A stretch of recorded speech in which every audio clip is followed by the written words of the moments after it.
Bonjour, moi c'est Sébastien. Donc ici vous êtes au jardin de Vaux-Venise devant la caravane d'accueil.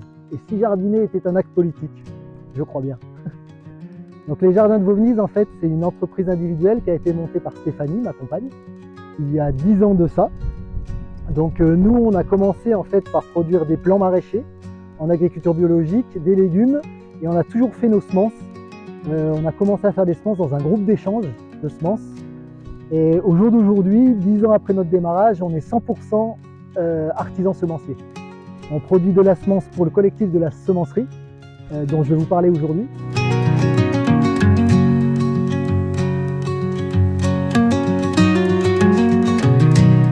Bienvenue dans notre pépinière ou serre à plant.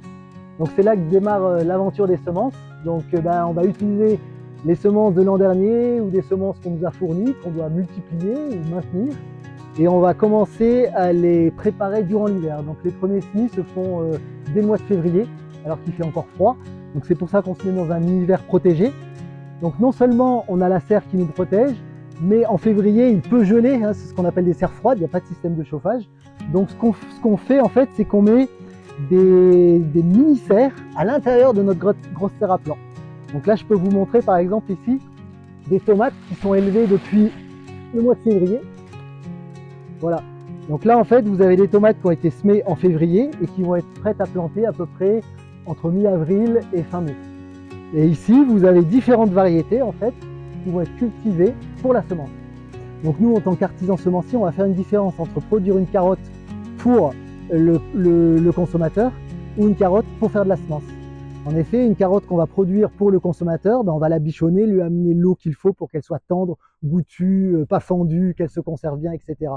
Par contre, quand on va produire un porte-graines de carotte, c'est-à-dire une carotte mais qui n'est pas destinée à la consommation, mais qui est destinée à devenir un porte-graines, un producteur de graines, on peut faire varier ses conditions.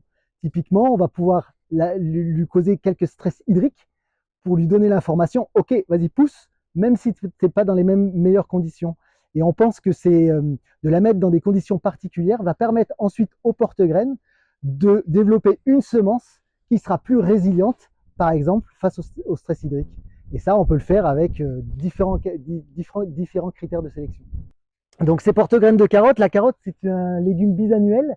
Donc elle nous demande la première année de cultiver une carotte, comme celle que vous mangez dans le commerce, sauf que nous, au lieu de la manger, on la met au noir, au froid, et on la garde tout l'hiver. Le printemps arrivant, on va replanter la carotte, et ce coup-ci, elle, qu'est-ce qu'elle va faire? Elle va utiliser la réserve de sa racine pour refaire des fans et des semences, pour pouvoir se reproduire. Là, nous voilà dans notre zone de tri, donc on est passé par la serre à plant, le démarrage de l'aventure, vous avez vu les porte-graines, donc la suite au champ. Ensuite, on a élevé nos porte-graines, récupéré nos semences, on a fait sécher ces semences et ensuite il faut les trier. Et donc pour ce faire, en fait, on s'est équipé de différentes machines qu'on a auto-construit avec l'Atelier Paysan. Atelier Paysan qui est un partenaire des jardins de Vaux-Venise depuis notre démarrage. Donc là, voilà, imaginez si on devait trier ça à la main. Donc c'est des heures et des heures de travail. Donc là, ce qu'on va faire, c'est qu'on va les mettre dans notre colonne.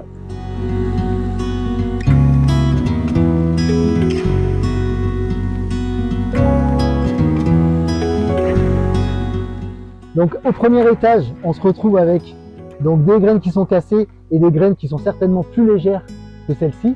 Donc graines qui est peut-être pas fertile. Généralement une graine qui est bien remplie, c'est des graines qui sont lourdes. Et en bas, on a un mélange de haricots triés.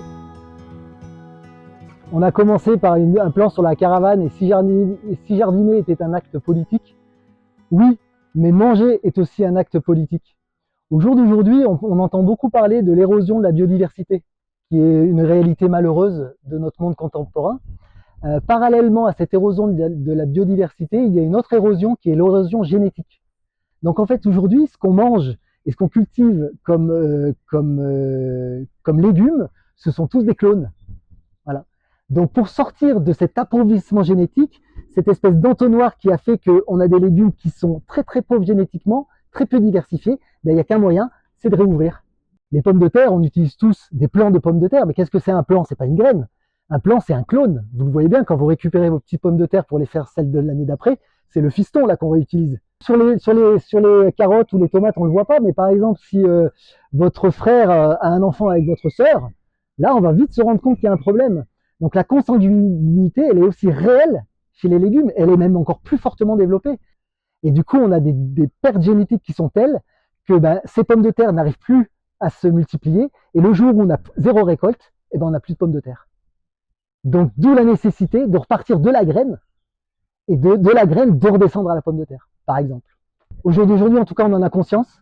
On a des acteurs autant privés que professionnels, comme les Biocoop, qui s'emparent du problème, qui passent du temps, comme ce film le montre, auprès de producteurs pour faire le lien entre les producteurs, les revendeurs, les consommateurs, et qu'on essaye de comprendre et de mesurer en fait la portée de la problématique qu'on a devant nous. Et même si c'est trop tard ou trop tôt, on s'en fiche. Le tout, c'est de s'emparer du problème et de se dire, ok, de choisir qu'est-ce qu'on veut. Quel est notre choix? Quelle alimentation on veut pour demain?